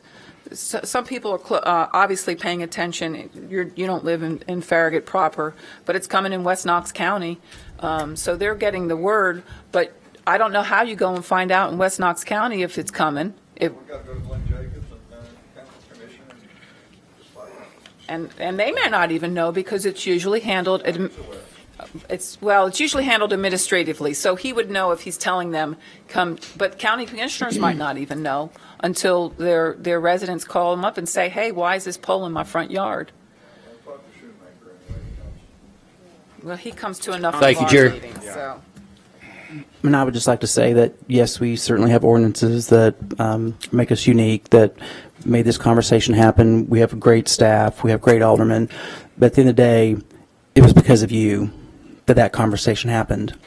It's because of you that Jason Zachary had the ammunition and David to go talk to the state legislature. You sitting here tonight make Farragut the special community that as was when it started and as it continues to be. So thank you for your time. Thank you for coming out here. Continue to shout out your opposition against G5. 5G, and I'll try to learn as much as I can, as quickly as I can, and just thank you. Thank you. Yeah, this is, I guess, when you retire, this is mine, right? Yeah. So, thank you. Mayor. Okay, is that all the blue slips? It is. Yes. Okay, David? Can we go back to town administrator's report real quick, Mayor? That's okay. We got a little bit out of hand. I did need to mention another pretty serious matter, and that's the world right now is dealing with coronavirus, COVID-19, I think is the technical term for it. Governor Lee today declared a state emergency in trying to get federal dollars to be able to get more testing and more, just easily get more dollars to our state to fight this disease. There's been unprecedented postponing of various events throughout the country. The NCAA men's and women's basketball tournament's been canceled. SEC sports canceled. There's soccer tournaments for youth have been canceled. Club volleyball's canceled. Is it? I finally have a free weekend, but now I've been fighting Corona all week, and it'll just continue. Well, my kids were really wanting to go to Disney World next week. It's been shut down for the week. So all these things are happening, and I wanted to make sure that the public was aware. You know, we do have a brand new community center that just opened, And we want to be cautious with the public. We have one confirmed case in Knox County. I'm sure that number will go higher. There's just a matter of time. But we want to make sure that we try to keep the large events right now out of our community center and try to keep that exposure level down. So through all of we had 4 relatively large events between now and April 17th. We're going to postpone those events and move those out to another time frame. All of them can be postponed. They don't have to be held on the days that they were being held. As well as we are monitoring our programs that we're having, our classroom discussions that we're having at the community center.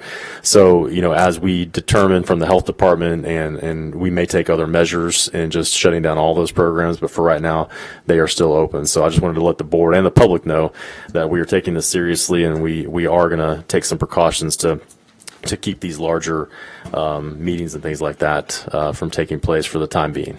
Can we cut off the access from the upstairs to the senior center? The senior center has not shut down yet, and no, we cannot from the shared space. Now, if the senior center decides to take, precautions themselves, then that would help tremendously. Be really wise. That got it?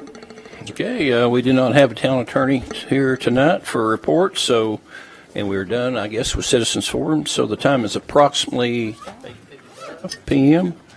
And without objection, the March 12th, 2020 Farragut Board Mayor and Alderman meeting is now adjourned. Yeah, I was watching that time. I wasn't. Nicaragua, here you come.